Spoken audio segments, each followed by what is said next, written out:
Oke, shalom, selamat siang, saudaraku. Kita ketemu lagi di channel Pelita Kayu, karena firman-Mu adalah pelita bagi kakiku dan terang bagi jalanku. Hari ini saya akan membahas salah satu bagian yang cukup menarik tentang hal wangi-wangian. Kebetulan tadi siang saya menonton sebuah video di TikTok tentang seorang hamba Tuhan yang membahas wangi-wangian, gitu ya. Nah, kita akan nonton videonya sebentar, saudaraku. Ini kurang lebih sekitar 1 menitan. Ini video VT dari sebuah channel di TikTok, gitu ya. Nanti setelah itu kita akan bahas apa kata firman Tuhan tentang hal ini. Gitu ya. Kita akan nonton videonya sebentar, saudaraku ya.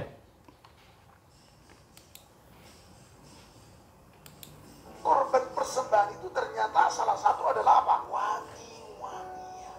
Ibadah itu wangi. Makanya kalau saudara beribadah harus wangi. Jangan ada yang bau ketek. Wangi itu nggak harus mahal. Ada juga bisa wangi, tapi sangat ekonomis dia. Bisa. Walaupun ini memiliki makna rohani yang dalam. Tetapi yang pasti juga saudara dikasih oleh Tuhan, baik itu secara rohani maupun juga secara lahirnya, secara fisik, yang namanya wangi itu disukai. Dan saya mau beritahu ya, saudara, yang suka, yang bau itu setan. Coba lihat semua saudaraku pekerjaan setan. Coba lihat tempat atau kampung, kota yang di dalamnya penuh penyembahan berhala, pasti jorok. Dan saya nggak percaya ada anak Tuhan yang cinta Tuhan jorok. Saya nggak percaya ada anak Tuhan yang hatinya melekat ke Tuhan, tapi bau. Sorry, saya harus ngomong.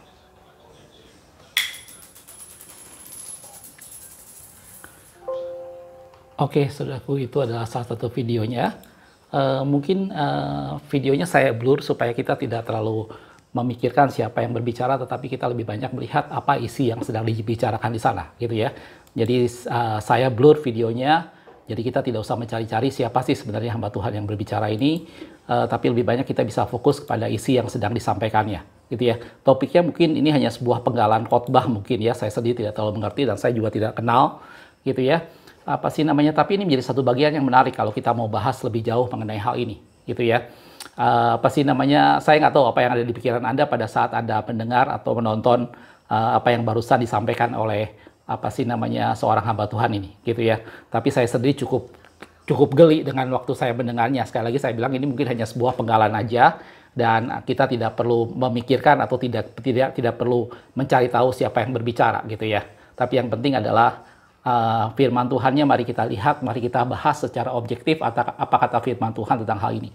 Yang pertama adalah tadi berkenaan dengan wangi-wangian, yang dibilang dalam firman Tuhan salah satu bentuk persembahan itu adalah wangi-wangian. Betul, saudaraku, kalau Anda lihat dalam firman Tuhan, terutama dalam tabernakel, memang ada beberapa mesbah persembahan di sana. Tentunya yang pertama adalah korban bakaran yang ada di halaman, dan kemudian juga di sana ada kolam basuhan. Tentunya yang disebut dengan mesbah persembahan adalah korban bakaran, gitu ya. Masuk ke dalam ruang yang kudus, di sana ada meja roti sajian, ada kaki dian, dan ada mesbah ukupan. Dan mesbah ukupan ini juga dikatakan sebagai mesbah persembahan, gitu ya. Tentunya yang dipersembahkan di sana adalah ukupan, gitu ya. Dan salah satu bagian dari ukupan itu yang tadi dibahas, yaitu wangi-wangian. Kita akan lihat ayatnya dalam Keluaran 30 ayat 34 dikatakan, "Berfirmanlah Tuhan kepada Musa, ambillah wangi-wangian, yakni getah damar, kulit lokan, dan getah rasa mala." Gitu ya. Wangi-wangian itu serta kemenyan yang tulen, masing-masing sama banyaknya. Ini adalah sebuah ramuan untuk membuat ukupan, dan itu dipersembahkan di mesbah ukupan, gitu ya. Memang di sana ada kata yang disebut dengan wangi-wangian yang terdiri dari getah damar, kulit lokan, rasa mala, dan ada kemenyan tulen juga. Jadi saya bayangkan di sana jangan Anda berpikir bahwa yang disebut dengan wangi-wangian itu seperti yang kita bayangkan Anda mencium sebuah parfum atau yang ada saat ini. Tentunya wangi-wangi yang ditimbulkan di sini sesuatu hal yang cukup unik, karena komponen yang ada di sana adalah getah damar, kulit lokan, rasa mala, dan juga kemenyan tulen, gitu ya. Tetapi kita tidak bisa hanya memandang ini sebagai sesuatu hal, betul bahwa ini adalah wangi-wangian, tetapi kita tidak bisa mengambil hanya kata wangi saja di sana, gitu ya. Persembahan memang dalam unsurnya di sana salah satunya adalah wangi-wangian dalam bentuk mesbah ukupan tadi, gitu ya. Nah, sekarang kalau kita bicara lebih jauh mengenai hal ini, terutama tadi disorot bagaimana iblis yang suka sesuatu hal yang bau, bahwa kalau itu bau bisa diperhatikan sesuatu yang tidak baik, jorok, dan bau itu biasanya pekerjaan iblis. Kita lihat dalam firman Tuhan apa hubungannya. Memang dalam tadi di tabernakel itu digambarkan di sana ada wangi-wangian, tetapi jangan lupa saudaraku bahwa dalam firman Tuhan iblis juga bicara soal wangi-wangian, gitu ya. Saya akan tunjukkan beberapa ayat dalam Yesaya 57 ayat yang ke-9. Dikatakan, engkau datang menghadap Moloch dan membawa minyak dan banyak-banyak wangi-wangian. Bahkan di sana bukan cuma dibilang wangi-wangian, tapi banyak-banyak wangi-wangian. Engkau menyuruh duta-dutamu pergi sampai jauh dan sampai ke bawah dunia orang mati. Di sini digambarkan bahwa Yesaya bernubuat menyampaikan pesan Tuhan kepada umat Tuhan pada waktu itu yang mereka beribadah kepada Moloch. Dan di sana digambarkan bahwa mereka membawa banyak wangi-wangian. Gitu ya. Jadi kita tidak bisa dengan secara sederhana atau secara sembarangan menganggap bahwa kalau anak-anak Tuhan tuh pasti wangi. Nanti saya akan bahas di bagian yang terakhir berhubungan dengan hal itu. Gitu ya, saya sendiri bukan orang yang anti dengan wangi-wangian, parfum dan lain sebagainya, tidak. Gitu ya, saya cukup suka walaupun saya pria, saya cukup suka dengan parfum, deodoran dan segala macamnya. Gitu ya. Tetapi kita bisa lihat dalam firman Tuhan bahwa persembahan kepada Tuhan salah satunya dalam bentuk wangi-wangian, tetapi kita tidak bisa bilang bahwa iblis tidak melakukan hal itu. Iblis pun bisa melakukan hal dalam bentuk wangi-wangian. Gitu ya. Bahkan kalau kita lihat dalam Wahyu pasal 18, itu digambarkan tentang jatuhnya Babel. Gitu ya. Saya ambil ayat 11 sampai 13. Dibilang seperti ini. Dan pedagang-pedagang di bumi menangis dan berkabung karena Babel yang telah jatuh. Gitu ya. Sebab tidak ada orang lagi yang membeli barang-barang mereka. Lanjutannya, yaitu apa aja barangnya? Barang dagangan mereka dari emas dan perak, permata dan mutiara, dari lenan halus dan kain ungu, dari sutra dan kirmisi, dan berbagai barang dari kayu yang harum baunya. Berbagai jenis barang dari gading, berbagai jenis barang dari kayu yang mahal, dari tembaga, besi, dan pualam. Lanjutannya, kulit manis dan rempah-rempah, wangi-wangian, mur dan kemenyan, anggur, minyak, tepung halus dan gandum, lembu sapi, domba, kereta, kuda, budak, bahkan nyawa manusia. Itu menjadi satu keadaan di mana pada waktu itu Babel dirayakan sebagai satu bentuk di mana Babel telah jatuh. Gitu ya. Di sini kita bisa melihat bahwa kita tidak bisa dengan serta-merta atau dengan sangat mudah mengabarkan bahwa kalau itu tidak wangi, kalau itu terkesan bau, maka itu berasal dari iblis. Gitu ya. Kita lihat dalam firman Tuhan bahwa iblis juga bicara soal wangi-wangian. Bahkan mungkin saya nggak tahu kalau Anda yang mungkin pernah mengenal atau tahu dalam kehidupan dunia malam, klub malam atau prostitusi. Tentunya mereka orang-orang yang hadir di sana adalah sangat banyak bermain dengan wangi-wangian atau bau-bau yang menarik perhatian lawan jenis atau konsumen mereka, gitu ya. Jadi dengan begitu kita bisa melihat bahwa ini tidak bisa kita langsung kategorikan. Kalau wangi berarti untuk Tuhan, kalau bau berarti untuk kuasa kegelapan. Tidak bisa begitu, saudaraku.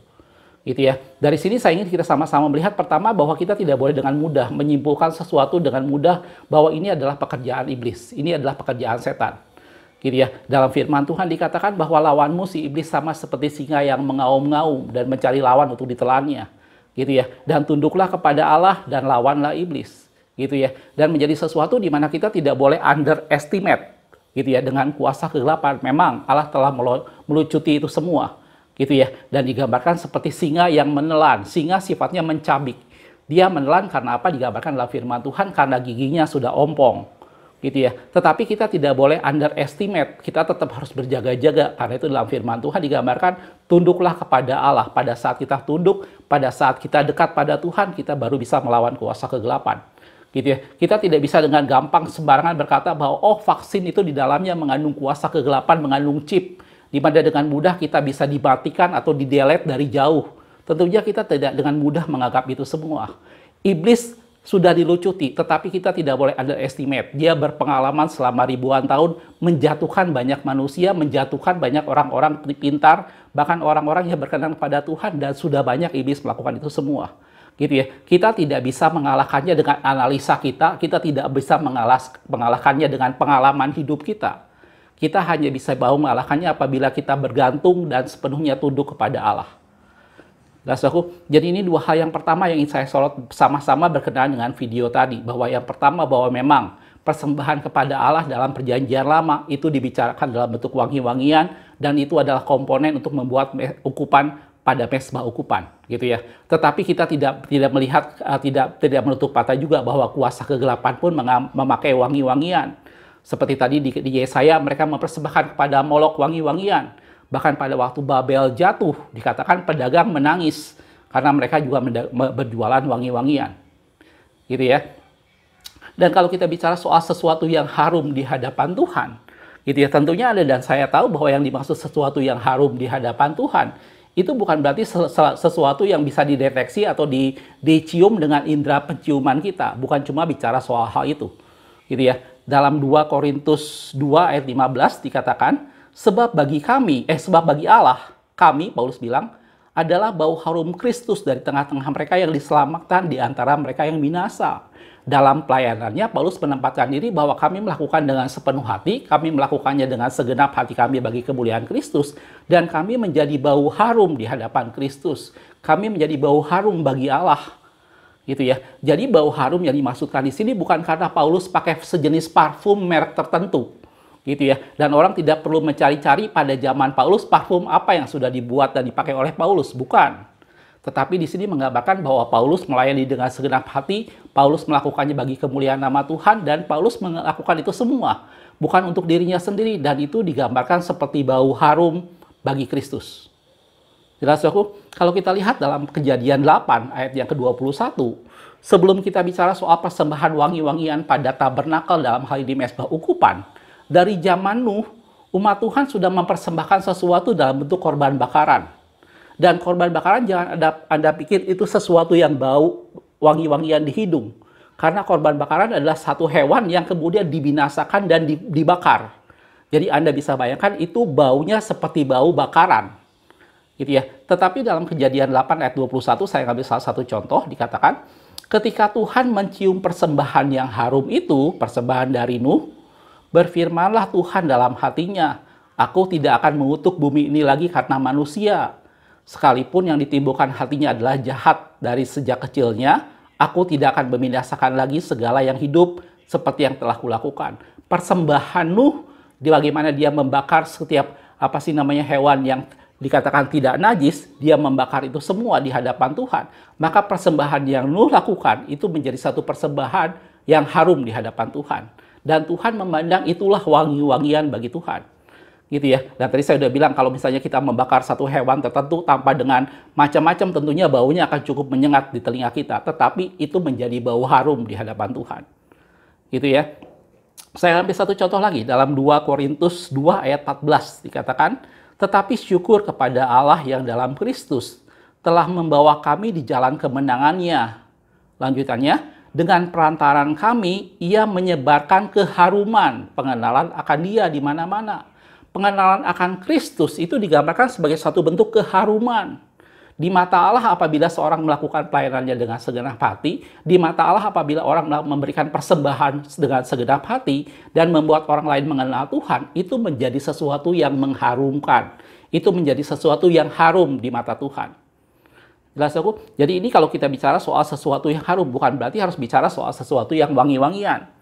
Gitu ya, tidak hanya bicara soal parfum atau sesuatu yang kita pakai secara lahir ya, karena dalam Petrus dikatakan perhiasan kita bukan perhiasan lahiriah, gitu ya, tetapi perhiasan dalam bentuk manusia rohaniah, gitu ya. Kita lihat dalam 1 Petrus 3 ayat 3-4 dikatakan, perhiasanmu janganlah secara lahiriah, yaitu dengan mengepang-epang rambut, memakai persembahan emas atau dengan mengenakan pakaian yang indah-indah. Tetapi perhiasanmu ialah manusia batiniah, manusia rohaniah yang di dalam, gitu ya, yang tersembunyi dengan perhiasan yang tidak binasa, yang berasal dari roh yang lemah lembut dan tentram, yang sangat berharga di mata Allah. Jelas aku? Mudah-mudahan dari sini bisa memberikan penjelasan pada kita semua tentang apa yang tadi disampaikan oleh seorang hamba Tuhan tentang bagaimana bahwa kita harus harum. Harum di mata Tuhan tentunya menjadi sesuatu hal yang berbeda. Bagaimana kita melakukannya semua dengan segenap hati, bagaimana kita mempersembahkan tubuh kita sebagai persembahan yang hidup, yang kudus, dan yang berkenan kepada Allah. Gitu ya. Bagaimana kita membuat orang mengenal Tuhan dan itu menjadi suatu keharuman bagi Tuhan. Gitu ya. Dan kita tidak bisa dengan mudah menganggap kalau sesuatu yang bau itu berasal dari iblis, karena iblis pun menggunakan hal-hal yang berbau harum tadi. Gitu ya. Bahkan dalam kehidupan Anda sehari-hari, saya tidak tahu menahu masalah kehidupan malam atau prostitusi, tapi saya yakin kalau ada yang berkecimpung atau ada yang tahu soal itu, pasti akan banyak seliweran sangat-sangat wangi dengan macam-macamnya. Gitu ya. Tetapi itu semua adalah pekerjaan kuasa kegelapan. Gitu ya. Jadi dari sini kita bisa melihat bahwa itulah kata firman Tuhan tentang hal wangi atau sesuatu yang harum. Gitu ya. Nah sekarang dari ini semua kemudian kita mungkin berpikir, kalau gitu saya nggak boleh dong pakai parfum, boleh nggak saya pakai parfum? Ataukah saya biarkan aja bagian badan saya bau? Gitu ya. Tentunya juga bukan seperti itu, saudaraku. Kalau kita lihat satu ayat dalam Amsal 27 ayat 9 dikatakan, minyak dan wangi-wangian menyukakan hati. Itu kata Amsal. Betul, minyak dan wangi-wangian itu sesuatu yang menyukakan hati. Itu ya. Bahkan kalau di salah satu daerah, di daerah Bali, ada yang namanya aromaterapi. Apabila ada suatu wangi-wangian, itu memberikan ketenangan pada jiwa seseorang. Gitu ya. Dan dalam firman Tuhan dikatakan, minyak dan wangi-wangian menyukakan hati, tetapi penderitaan merobek jiwa. Gitu ya. Jadi tadi saya bilang, saya sendiri termasuk orang yang cukup suka dengan berbagai macam wangi-wangian.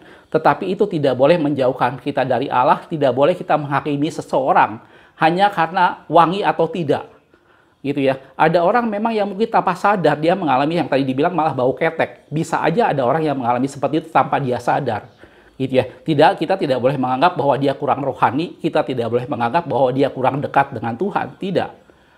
Gitu ya. Jadi Allah sendiri tidak mementingkan hal itu, karena yang terpenting adalah bagaimana kita datang kepada Tuhan dengan sepenuh hati, bagaimana kita mempersembahkan persembahan kita, hidup kita, puji-pujian, pelayanan kita, dan apapun kita lakukan dengan segenap hati, dan itu menjadi satu bau harum di hadapan Tuhan. Gitu ya. Dan bagian kita sendiri adalah mari kita menjaga tubuh kita dan memeliharanya, itu jauh lebih penting. Gitu ya.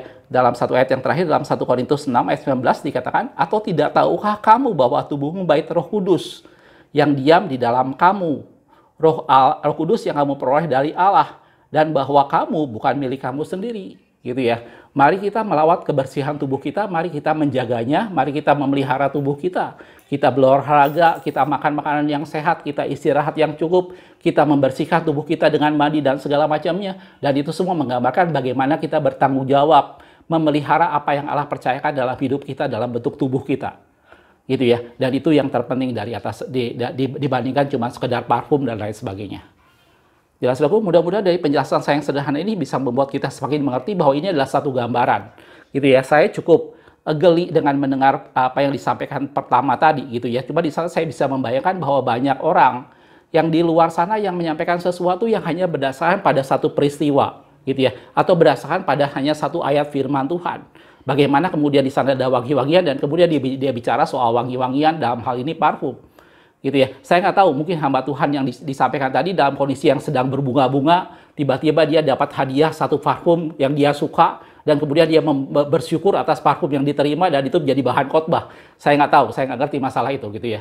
Tetapi itu semua membuat kita semua harus berhati-hati pada saat kita mendengar firman Tuhan. Mari lihat dalam kacamata firman Tuhan yang sesungguhnya.